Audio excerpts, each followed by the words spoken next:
Oh bravo. I don't know. Il est le seul. Il est unique. Bonjour à tous et bienvenue dans ce nouvel épisode de Y a-t-il un pilote dans l'écran, votre podcast qui parle de séries télé et plus précisément de leurs pilotes. Aujourd'hui, on va parler de la nouvelle série Netflix The One et je suis accompagné de mes deux chroniqueurs de choc préférés, Pierre et Mathias. Ça va les gars ? Bonjour. Ça va, Jérémy? Bonjour, Pierre. Bonjour. Alors, qu'est-ce que c'est The One ? Je propose à Pierre, qui a adoré le pilote, de nous présenter le petit pitch. Oui, je vais juste me baser sur le pitch Netflix, donc. Alors, The One. Les amours et les mensonges fusent quand un chercheur spécialiste de l'ADN découvre le moyen d'identifier les âmes sœurs et crée un service de rencontre inédit. Alors, je tiens à préciser que j'ai juste vu le pilote et que je ne suis pas allé plus loin par un souci de préservation. Et du coup, c'est plutôt accurate, je trouve, ce petit descriptif.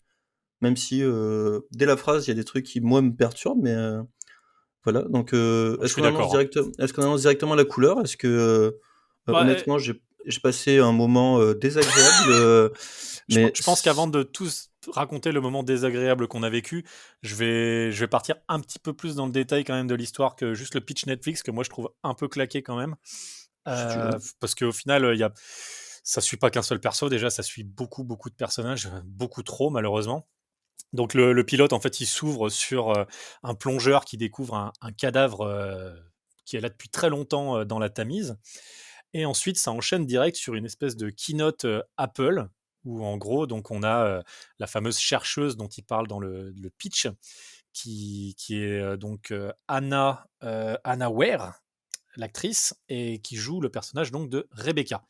Donc Rebecca, c'est une espèce de Mark Zuckerberg qui a trouvé un moyen, en analysant les phéromones qu'émettaient les fourmis, pour trouver, soi-disant, l'âme sœur officielle des gens à partir de votre ADN.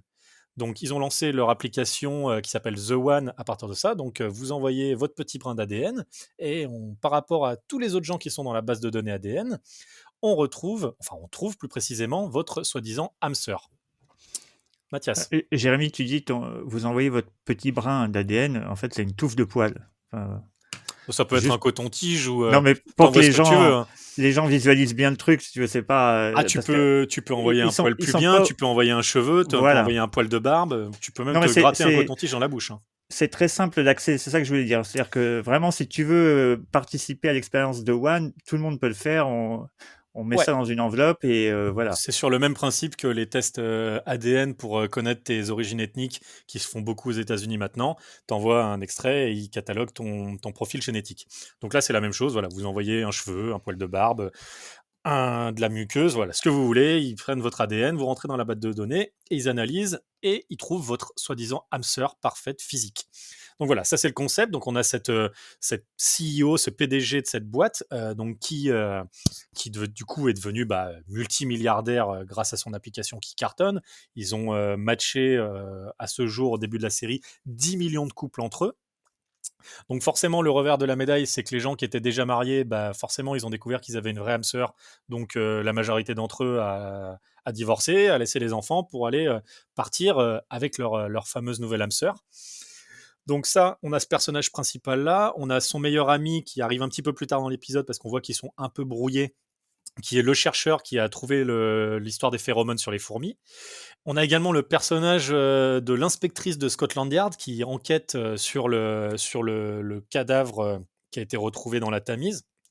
En parallèle de ça, elle a fait elle-même le test sur The One et elle vient de matcher avec une fille qui vit en Espagne et qui décide de venir la rejoindre pour qu'elle se rencontre parce que c'est son âme sœur.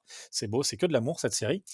On a également le personnage d'un journaliste blogueur qui enquête un peu sur... on ne sait pas trop ce qu'il fait en fait, lui. Hein. Il est blogueur, on ne sait pas trop pour qui il bosse, peut-être Combini. Lui, c'est pareil, sa femme à côté, elle a l'air d'être un peu dans le doute par rapport à leur couple depuis la sortie de l'application. Et en fait, elle va faire le test pour lui sans lui en parler. Et elle va aller rencontrer l'âme sœur de son mari dans son dos. Donc ouais, c'est assez nébuleux. Tout le monde a des âmes sœurs. Mais au final, il y a peu Alors, ça, d'amour c'est un véritable. spoil, hein. C'est un spoil sur le. On est sorti C'est du pas un pilote. spoil, c'est au tout début de l'épisode 2, donc j'anticipe, je vais un petit peu plus loin que le pilote, mais en même temps, ce personnage est tellement inintéressant, comme d'ailleurs 80% des personnages parallèles de cette série. Non, mais je me suis permis d'intervenir parce que dans la mise en scène, en fait, le sentiment que tu as, c'est qu'elle le fait pour elle et Exactement, non c'est pas vrai pour que lui. du coup, oui, on a l'impression qu'elle fait le test pour elle, mais on apprend au tout début de l'épisode 2 qu'en fait, elle fait le test pour son mari. Donc déjà, je trouve que l'enjeu dramatique, il est un peu pourri parce que t'avais pas besoin de faire ça. Enfin bon, ça c'est autre chose. Non, mais Donc, ça reflète bien le. Excuse-moi, hein, je t'interromps une nouvelle fois, mais je non, trouve que t'inquiète. c'est très significatif de ce que la série propose, en fait. Beaucoup de bruit, Vide. beaucoup de vent Pas grand-chose. pour faire.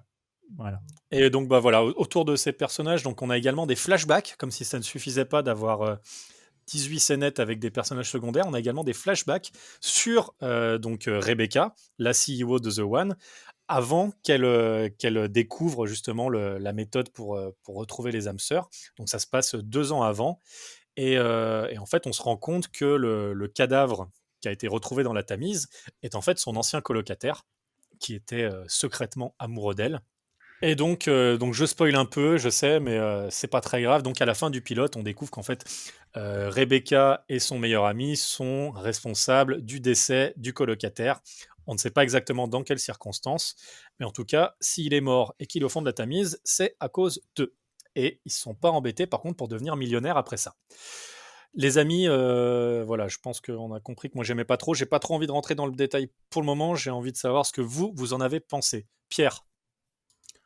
Bah, très honnêtement, c'est tellement insignifiant comme pilote que moi j'en ai pas pensé grand-chose en fait.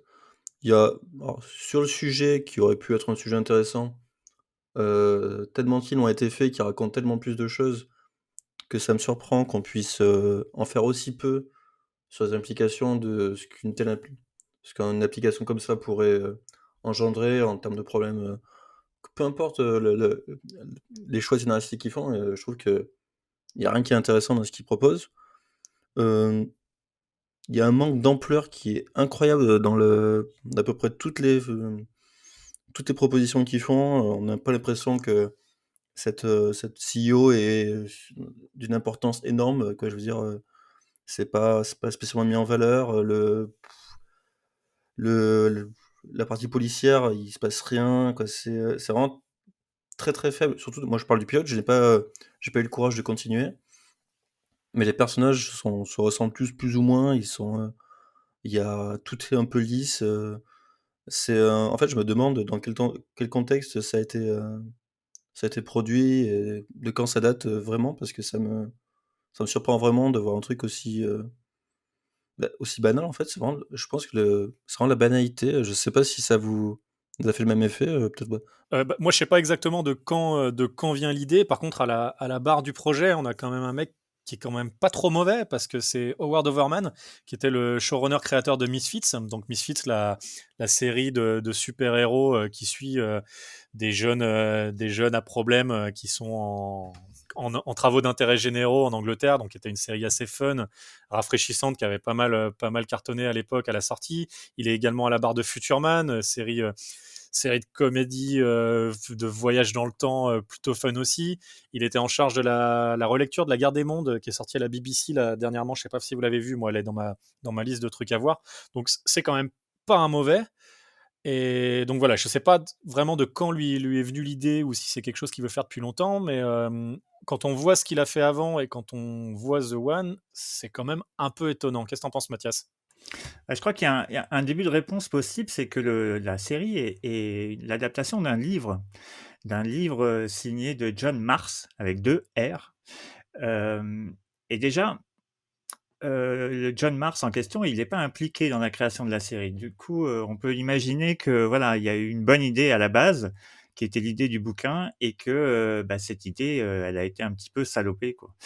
Et donc ça, pour moi, c'est un premier élément de réponse. Une adaptation, quand l'auteur n'est pas impliqué, c'est toujours un peu la loterie. Ça peut donner du très bon comme vraiment du très moyen. Et peut-être le deuxième élément de réponse, c'est pour moi, c'est le problème des séries Netflix. C'est que les séries Netflix sont signées sur les pitchs, en fait. C'est-à-dire que autant HBO ou Sony ou d'autres boîtes demandent à ce qu'il y ait un pilote de tournée et tout ça, Netflix ne fonctionne pas du tout de cette façon-là. Si l'idée leur plaît, ils signent une première saison et après on verra. Et là, ça part d'une très bonne idée qui est l'idée qu'on pourrait retrouver dans un épisode de Black De Black Mirror, par Mirror. exemple. Bah ouais. Exactement. Qui est déjà, il y a un peu ça dans Black Mirror, mais ils vont beaucoup plus loin. Black Mirror, il pose toujours des bases et nous emmène toujours ailleurs. Et alors que là, il pose une base et on sent pas trop vers où on sent qu'il va pas y avoir de gros twists à la façon Black Mirror. Mais ça Et pourrait être un épisode de Black Mirror, mais de 1h30, 2 heures, quoi. non, mais Là, c'est on ça, a 7 heures. Et en fait, moi, c'est un autre problème des séries Netflix pour moi, c'est vraiment c'est de rallonger les choses. Et là, on sent clairement que toutes les histoires annexes sur tous ces persos, pour un peu montrer aussi l'envers du décor de The One, comment ça se passe vraiment pour les couples, je trouve ça très très mal exploité. T'as le mec là qui poirote tout le temps devant le siège de la boîte avec sa pancarte. C'est résolu, enfin, je vais pas spoiler, mais quand ça arrive, enfin, t'as aucune surprise, t'es là, ouais, super, tout ça pour ça. Et vraiment, moi, il n'y a pas un seul perso qui m'intéresse. Le blogueur, tu comprends pas ce qu'il fait. Il est au bout de 2 épisodes, il bosse déjà à moitié pour la CEO, donc il a aucune éthique journalistique. La logique de sa femme qui fait le test pour lui, c'est pareil, genre même, d'ailleurs, moi je me suis infligé les 8 épisodes, hein, je suis allé jusqu'au bout. J'ai pris pour l'équipe, hein, celle-là, ça se reproduira pas, les gars. Et la résolution du truc, même lui, en fait, quand il apprend qu'elle a fait ça, il fait mais pourquoi t'as fait ça? Mais en fait, c'est la même chose que je me suis dit quand j'ai vu qu'elle faisait ça. Mais pourquoi tu fais ça? Alors que lui dit clairement qu'il n'a pas l'intention de faire le test, il aime sa femme, et elle lui dit mais si, mais je sais qu'en fait, au bout d'un moment, t'aurais voulu le faire. Enfin, bon, super, mais quel intérêt, quoi. La policière, pareil, son histoire tarabiscoté, j'adore utiliser des vieux mots, mais avec l'espagnol, en fait, elle arrive à Londres pour la rencontrer, elle a direct un accident de voiture, elle se retrouve dans le coma. Pendant qu'elle est dans le coma, en fait, elle est mariée, il y a sa femme qui débarque d'Espagne. Ensuite, derrière, on se rend compte.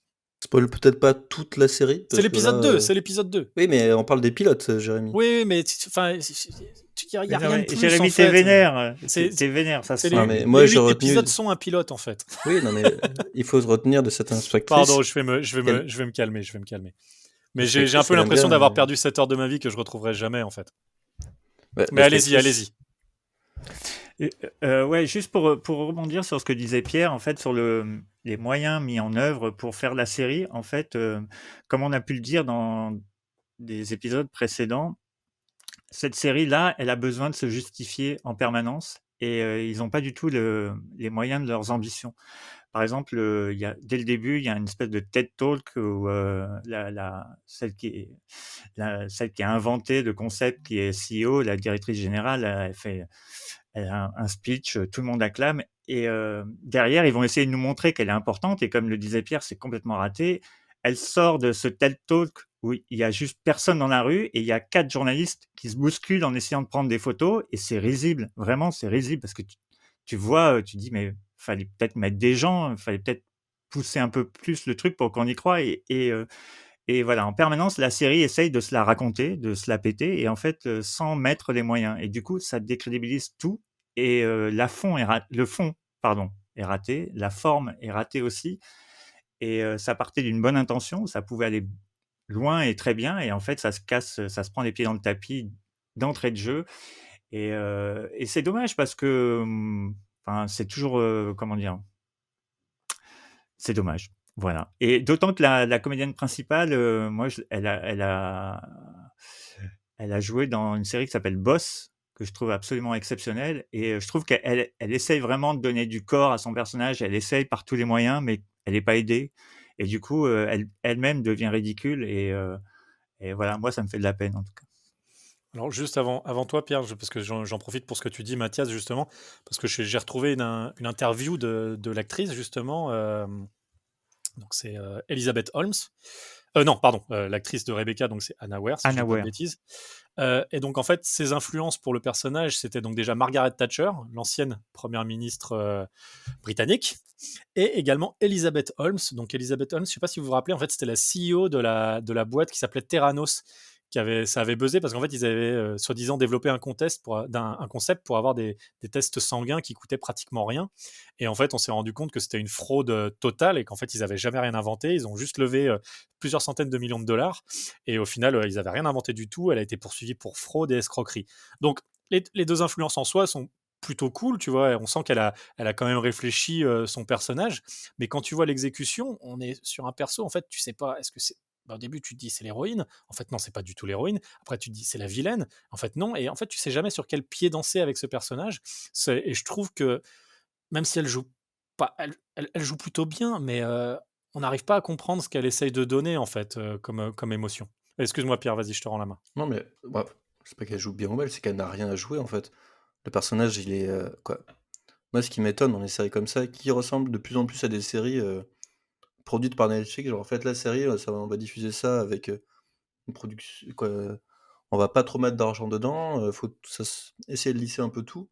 Et le lissage, moi, je veux rien savoir s'il vient des demandes de Netflix pour avoir du contenu un peu facile comme ça à diffuser.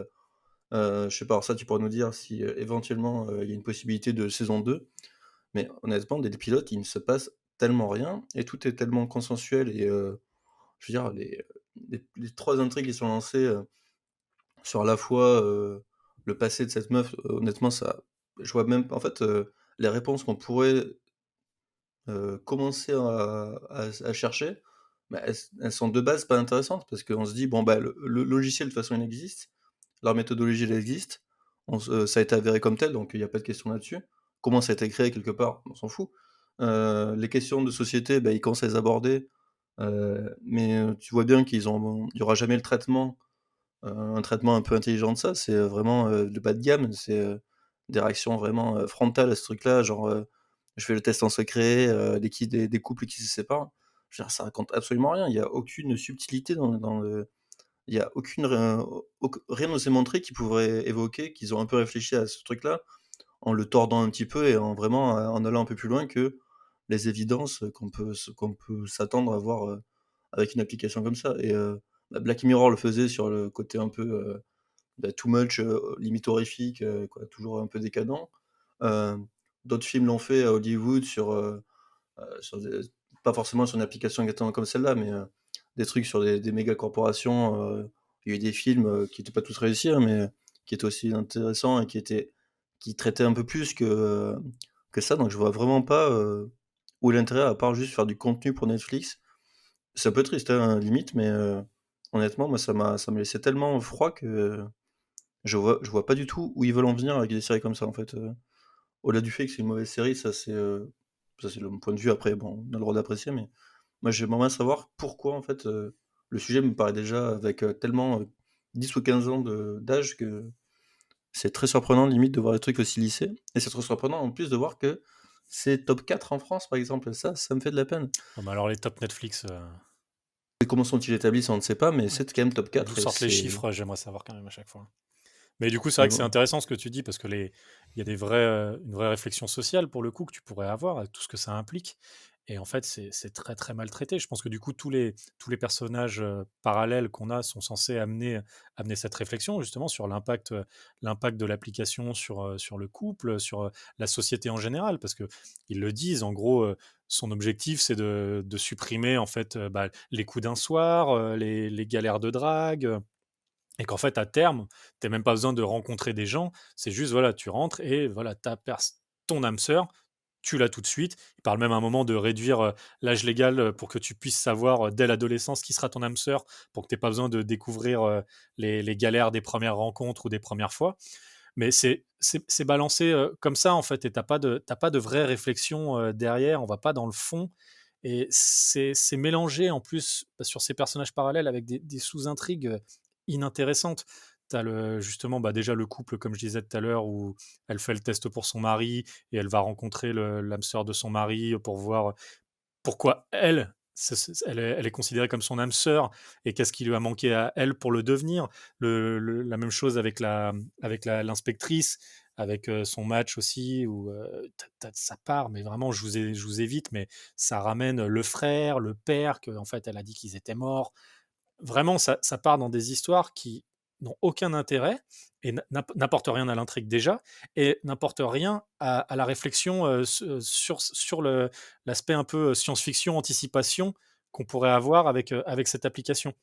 Et ouais, je pense que voilà, on a un concept Black Mirror, on a un concept, je pense qu'on aurait pu faire un film de 1 heure et demie, ça aurait été pareil, et on aurait eu peut-être un vrai rythme, où on assumait le côté l'enquête policière en parallèle de cette startup story qui a décollé, et voilà, ça aurait marché. Et là, voilà, on se retrouve avec un truc de 7 heures imbuvable. Mathias, tu voulais dire quelque chose? Non, non, juste, rien que je n'ai déjà dit. Je pense que effectivement le fait que ce soit l'adaptation d'un bouquin, c'est toujours casse-gueule et on ne sait pas dans quelles conditions, l'adaptation s'est faite. A priori, moi, j'ai vu beaucoup de critiques très positives sur le livre et le livre explore peut-être beaucoup plus, les questionnements autour de cette problématique du couple, effectivement, et je pense que la série a voulu trop en faire et du coup n'a rien fait. Parce que même dans le pilote, on le voit, le fait que, la directrice là, fasse du chantage, au premier ministre, enfin ça n'a aucun sens. Tout ça, c'est vraiment de l'esbrouf. On essaye de mettre des enjeux, on essaye de mettre de la tension en permanence, parce qu'on sent que l'auteur n'est pas sûr de son propos et donc il veut en permanence, par des effets de manche, nous raccrocher, nous mettre de l'attention là où en fait il y en a pas, et au final, ben, on a tellement l'habitude maintenant de voir des séries, de voir qu'on se fait plus avoir par ce genre de choses-là. Après voilà, c'est pas non plus, enfin, comment dire? Nous, ça nous énerve, mais je pense qu'il y aura un public pour ça parce que c'est facile à voir et que finalement, Heu, les histoires de couple, ça intéresse toujours tout le monde, enfin voilà. Ouais, puis c'est vrai que tu disais tout à l'heure, Pierre, comment ça se résout? Est-ce que ça invite à une deuxième saison? Alors en fait, pour moi, je ne sais pas comment vous l'avez vu, mais moi, c'est quelque chose qui est censé être résolu en une saison. Je pense que ça se vend un peu comme une mini-série de 8 épisodes, et en fait, le truc, c'est qu'à la fin, on a une résolution, sans spoiler, mais la porte est on a une porte ouverte pour une suite qu'on n'a pas envie d'avoir, parce qu'en fait, tu vois pas de quoi il pourrait parler dans une saison 2, mais la porte est ouverte quand même, alors qu'il y aura jamais de saison 2 à ce truc, parce qu'ils ont rien à dire, mais ils laissent la porte ouverte, donc en fait, c'est bâclé même sur la fin, en fait. Et c'est frustrant parce que, comme je dis, voilà, moi j'ai perdu 7 heures de ma vie, et que j'aurais pu passer à regarder quelque chose de bien mieux que ça, quoi. Pierre? Alors, ce qui serait intéressant peut-être de voir, c'est une série qui, apparemment, il y a aussi une série qui a été faite sur AMC, qui s'appelle Soulmate, qui raconte exactement la même chose aussi. Et je vais peut-être prendre la peine de mater le pilote là pour voir comment ça a été traité. Quoi, exactement, bon, ça vient d'une série US du coup, donc peut-être que ça a été traité un peu différemment. Une série qui a été bouclée en 6 épisodes, heu, et qui date il y a pas si longtemps. Donc peut-être, m'aventurer à regarder ça, Ouais, ça parce vaudrait que peut-être le coup de jeter un œil pour comparer. c'est peut-être une course à celui qui va sortir le premier un truc sur ce thème-là. Mais bon, en tout cas, honnêtement, sur la série en tant que telle, moi j'ai plus grand chose à dire parce que, bah, ça m'a laissé sur le côté, en l'espace de 5 minutes. C'est-à-dire, on voit déjà la qualité de l'intro. Juste en qualité de série, là, c'est quand même chaud, quoi. Je veux dire, il y a rien qui en fait, ça en tant qu'intro de série, heu, ça plus le passage, je crois que c'est l'opéra de Sy je suis même pas sûr que c'est l'opéra de Sydney, c'est tellement mal filmé que on a l'impression que c'était un opéra de Sydney low cost, en fait. Tout m'a paru low cost, en fait, quand tu dis: «Elle passe dans la rue», il y a un mec avec un portable qui est censé être un journaliste. Quoi, il y a 3 mecs dans la salle, quoi, il y a rien qui va, donc ce sentiment-là, au bout d'un moment, moi je suis assez sensible à ça, à la qualité de réalisation, et un peu, si on voit il y a un peu de sous dans la prod. Là, clairement, il y en a pas, quoi, et ça se voit, et ça commence à en fait, ils auraient pu pallier à ça avec une écriture un peu plus forcée, et faire un truc, un peu plus, bah, l'aspect social du truc, sociétal, on va dire, mais en fait, il y a aucune écriture non plus, quoi. Je veux dire, tu quand même une scène où la meuf, elle va acheter du poivre et de l'ail, quoi, donc et elle parle de la série là-dessus, quoi. Je veux dire, s'il vous plaît, quoi. Et pourtant, la réal, t'as pas des no-name, hein, parce que je suis allé voir, les 2 réals principaux, c'était, les réals de Sherlock et de Downton Abbey, qui sont pas les séries, en termes de mise en scène les plus révolutionnaires, mais juste Sherlock, il y a déjà plus d'idées de réal dans un épisode de Sherlock que dans les 8 épisodes de The One, quoi. Bah, ouais, je ne sais pas, mais en fait, ça ressemble clairement à une production lambda, et faut que ce soit expédié le plus vite possible et au final, bon, c'est pas très grave si c'est raté. Je suis même pas sûr que ce soit le but, en fait. On pourrait même parler de The One de Jet Li, je pense qu'on ferait même pas la différence, qui est un grand film, hein, il faut le savoir. Ah bah moi honnêtement je regarderais 8 fois Moi, The j'attends One de Jet Li plutôt que les 8 épisodes à nouveau, hein. mais il arrive dans la série? Il arrive dedans ou pas? Ou ça a rien à Jet Li voir? arrive dans l'épisode 7 Très bien, bah, c'est et parfait parce alors. qu'en Bah, fait je c'est le match de la journaliste. donc Non, c'est non, moi ça, d'accord. j'arrête les bêtises. Non, mais ça aurait Mais été non, bien oui, qu'il y c'est ait un vrai qu'un truc. petit caméo de Jet Li aurait peut-être créé un petit cliffhanger de fin pour une potentielle saison 2 où Jet Li rencontre son âme Ouais. sœur qui est son propre clone, par exemple. Je tiens à ne pas recommander, The One de Jet Li officiellement. Ce n'est pas un très bon film. Moi, j'aime Mais beaucoup The voilà. One de Jet Li parce que j'aime bien Jet Li, mais ça, c'est une autre histoire. Mais pour revenir sur la série, honnêtement, moi, j'ai plus rien à j'ai vraiment, non, mais voilà, c'était une perte de temps comme, il y en a eu beaucoup sur Netflix malheureusement. Après, c'est pas très grave, mais Ben c'est non, mais dommage, je trouve. on va pas faire semblant de dire des choses si on n'a rien à dire, hein, les amis. Mathias, je sais pas si toi, tu as quelque chose que tu voudrais ajouter. Aucune, non, non, je suis tout à fait d'accord. Je peux vous encourager à revoir l'épisode qui s'appelle Hang de DJ, qui est donc l'épisode de Black Mirror qui traite Ah, de Black cette Mirror. problématique-là, qui est en saison 4, épisode 4. Voilà, Ouais. c'est tout ce que je dirais pour finir. Pour le coup, était un bon épisode. On s'excuse auprès de nos auditeurs. C'était sur cet épisode-là, on a choisi la série qui sortait le plus récemment. Donc, elle est sortie avant-hier. Donc, nous, on voulait proposer voilà un format sur une série ultra récente à chaud. On ne pouvait pas savoir que ça nous plairait pas parce qu'on s'est dit peut-être qu'il y en a au moins un des trois qui va aimer. Là, personne n'a aimé. Là, pour la prochaine, on essaiera de trouver quelque chose un peu plus parlant à tout le monde. Mathias, Pierre, merci. Merci à toi, merci à Merci à toi Mathias. et merci à vous. Merci à vous de nous écouter et écoutez, à très bientôt pour un nouvel épisode de Y a-t-il un pilote dans l'écran ?